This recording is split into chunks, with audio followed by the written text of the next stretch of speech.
Bom, então eu vou falar aqui sobre JIT e AOT, tá? Quais são as diferenças, quando que cada um acontece.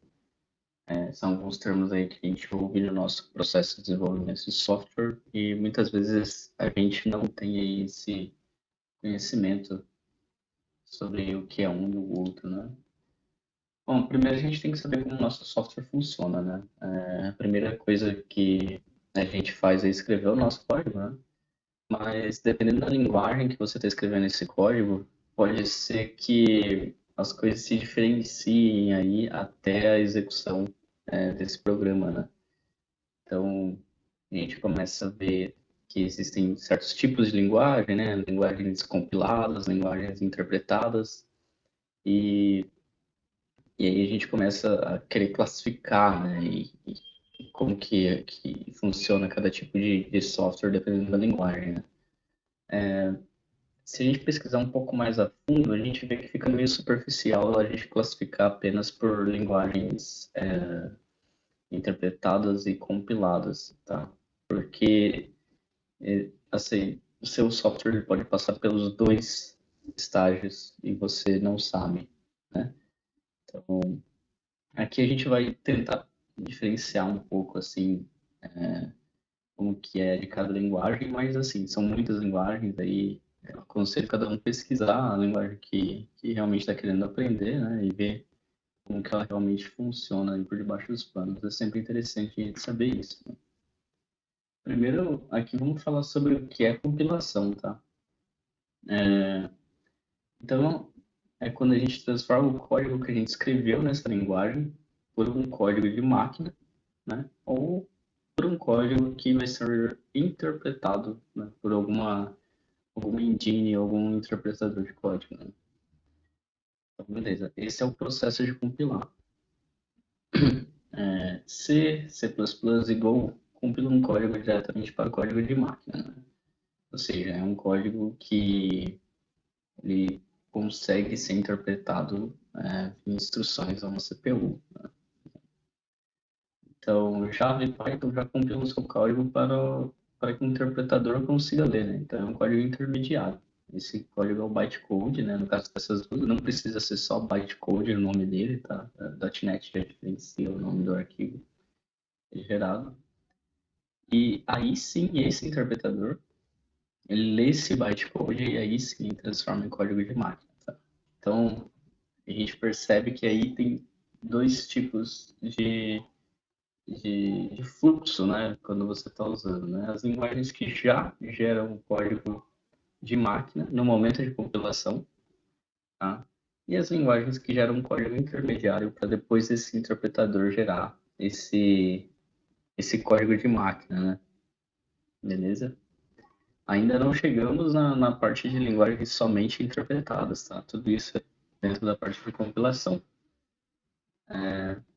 Tem um ponto aqui, tá?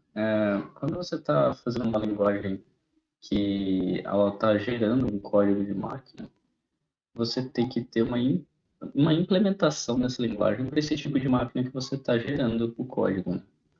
Então, máquinas não são genéricas, não tem uma máquina universal que você vai conseguir gerar um código e rodar em todas as máquinas. Você vai ter que ter uma implementação dessa linguagem para a máquina que você está gerando. Esse é um ponto importante, tá? Porque o interpretador ele também gera código de máquina. Então você tem que ter implementações desse interpretador também para cada tipo de máquina que você está gerando seu código. Interpretadores e motores, né, são capazes de transformar os códigos em instruções de máquina.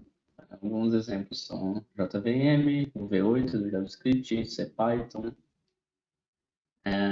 Esses caras eles vão pegar, no caso da JVM e do CPython, eles pegam bytecode e transformam em código de máquina. No caso do V8, ele já se diferencia um pouco, porque ele pega o código JavaScript, né? Então, se você está escrevendo em JavaScript, se você acessa esse código via browser, executando ele, e ou via Node também, eles estão usando o V8, né? O interpretador JavaScript. Ele já interpreta o código e acaba gerando essas instruções de máquina, né? Quando eu falo uma instrução de máquina, interpreta em que esse código vai chegar até uma instrução de CPU, tá? Aí aqui eu coloquei a compilação versus interpretação, né? No final das contas, percebemos que claramente existem as linguagens que são apenas compiladas ou apenas interpretadas, né? Então, apenas compiladas a gente viu ali C, Go, né? Apenas interpretadas JavaScript. Não consigo pensar em outra também, por enquanto. Mas,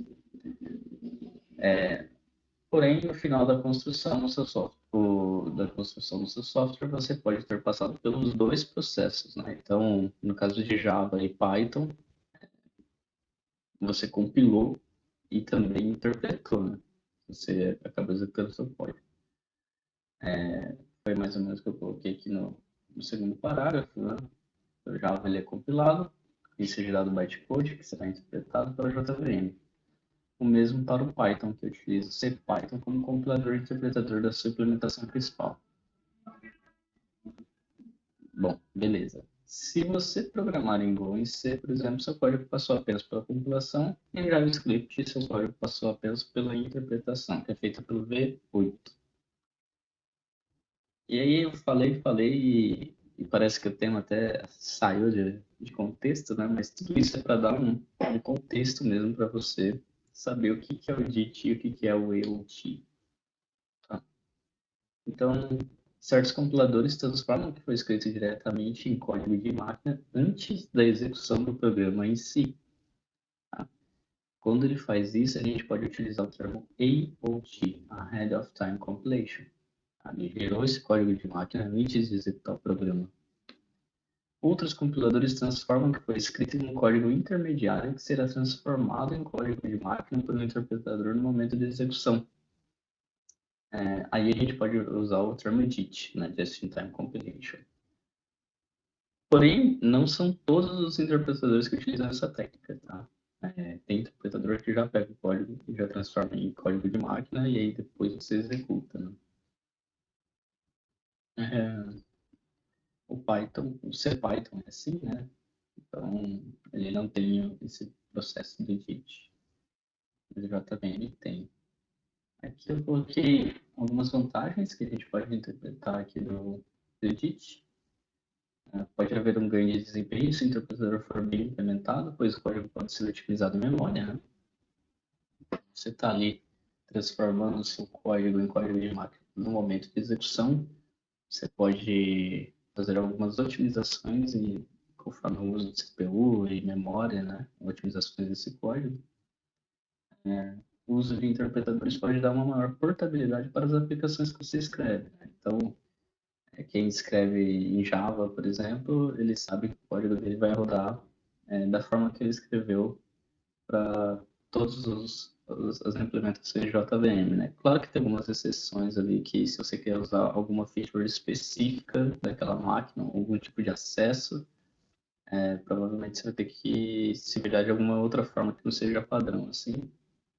Mas não é um problema, não é muita realidade da galera que usa Java, sendo bem sincero, assim. O que fica limitado também ao uso dos interpretadores, né? Então, Java ele só gera bytecode, não teria uma máquina em que lê bytecode e a gente está vinculado com a JVM, por exemplo. Claro que tem as implementações ali da JVM, né? E também tem a GraalVM, que eu não citei aqui, mas dá pra gente pensar nela, que ela traz até a feature da Head of Time também para o mundo Java. Desvantagem é que haverá um tempo de startup maior, pois existe o trabalho de compilar o código novamente em tempo de execução, né? Isso aqui é fato.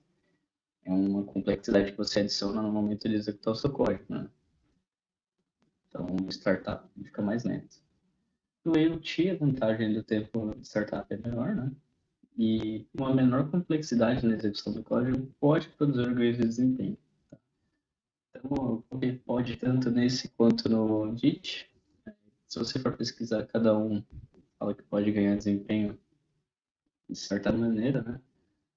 Então, o IoT aqui, ele, se você pensar bem, você livra toda a responsabilidade ali de tradução de código em memória, né? Porque esse código já foi traduzido em código de máquina, né? Então, é uma complexidade a menos. Coloquei como desvantagem aqui a parte da portabilidade, tá? Porque todo compilador ou interpretador que produz código de máquina foi implementado para esta máquina em específico, o que pode diminuir a portabilidade do que você está escrevendo. E eu coloquei a portabilidade do que você está escrevendo mesmo, né? Porque no final das contas o interpretador tem que ser implementado para o tipo de máquina também. Porém, se você está usando alguma linguagem que utiliza esse interpretador, você pode criar esse interpretador de uma forma que todas as mudanças do tipo de máquina fiquem invisível para quem está escrevendo, né? Então é isso. Foi isso que eu coletei aqui do DIT e IoT.